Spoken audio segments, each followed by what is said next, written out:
नमस्कार भावांनो, माझा न्यू ब्लॉग आहे. लाईक करा, सबस्क्राईब. रवी भगतच्या टीमच्या विरोधात खेळणार आहे. काय प्लॅनिंग आहे? किती रन करायचं टार्गेट आहे तुमचं? त्यांना 50 रन पण भरपूर होतात आजच्या डेटला.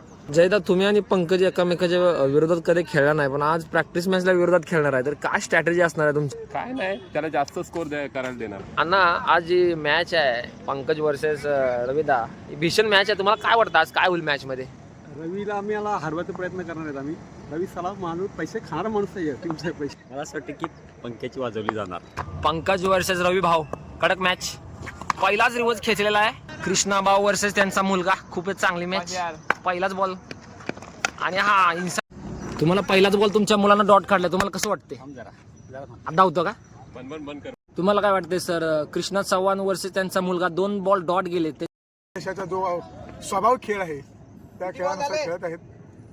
मोर्याचे 2 प्लेयर आले माझ्याकडे. मोर्याची टीम फोडली, कारण ती टीम अशी होती की सगळ्यांना फोडते क्रिकेटच्या ग्राउंड मध्ये, पण तू त्याचेच प्लेअर फोडले आणि हे कसं केलं? पंख्या माझा मित्र आहे ना, म्हणून ते 2 प्लेयर फुटले. तुम्हाला काय वाटलं आज? शॉट एवढा चांगला मारला आणि वरती गेला. दांडुगिरी झाली. पोरांना तुम्ही सोडून द्या. नारळ द्या त्यांना. काय म्हणणं आहे त्यांचं? कोण आहेत हे? बघा, ते आमचे मॅचचे आहेत. ते काय करतात, प्रत्येक वेळी मॅच जेव्हा हातात येते आमच्या, म्हणजे आत्ताच नव्हे, हे आम्ही गेले 2017 पासून आम्ही बघतोय. जेव्हा मॅच एकदम क्लोज झालेली असते तेव्हा ते हातात म्हणजे कॅच सोडतील, बॉलिंग घेतील, मागून घेतील आणि ती मुवमेंट जे असतं ती त्या मॅचची कशी करून टाकतील. त्यामुळे पंकज सरांनी आम्हाला ते सांगितलं की त्यांना कॉमेंट्रीज करू द्या फक्त. माझी जागा आहे, मी सँडी भाऊना दिलेली आहे, तर सँडी भाऊ जाऊन तिकडे उत्कृष्ट प्रोडक्शन करते.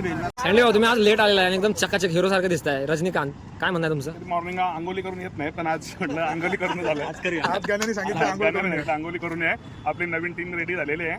तिथे जिंकायचं असेल तर मंदिरात पाय पण पडू नये असं गाण्याने मला सकाळी आपल्या नवीन साईडला आलोय. कस्टमरनं बामन काकाला बोलवला आहे, दिशा बघायची होती. सॉल्यूशन करना पड़ेगा, ऐसा है. सॉल्यूशन ज्यादा नहीं है, खाली वास्तु यंत्र बैठा नहीं बस बाकी. आल्या आईला झाला चिकन गुन्हे, आता चालू दवाखान्यात घेऊन. चल की. ओळख नाही काढली, दरवाडीचा आज जुळायला. मावशी म्हणजे 6 वाजता येत आहे. कसं पाहिजे? 6 वाजता ओपनिंग आहे. आता मस्त आमदार येत आहे, 4 माणसं करायचं. माझ्याकडे साडी घालायला चालली हवी. आता प्लॅन मध्ये चेंज झालेला आहे. आता आमदार साहेब यायला लागले, तरी आम्ही सगळे आता नटून थटून चाललेलो आहे आमदारच्या स्वागतासाठी. सर्व भारतीय जनता पार्टीचे पदाधिकारी या सर्वांचं कृष्ण कलेक्शनच्या आज या कामोठ्यामधल्या काय नको मला बोलायचं. काय कावलं? सांग काय कावलं? सांग की काय कावलं? गावात बारका असल्यावर खपास. आता मी काय कावलं? तर माझ्या बायकोला काय वाटतं, माझी बायको म्हणत नाही हिची गोट मारत्यानं. मग कुठे मी तूच बघतो, मी सांगत नाही तशी कुणाला.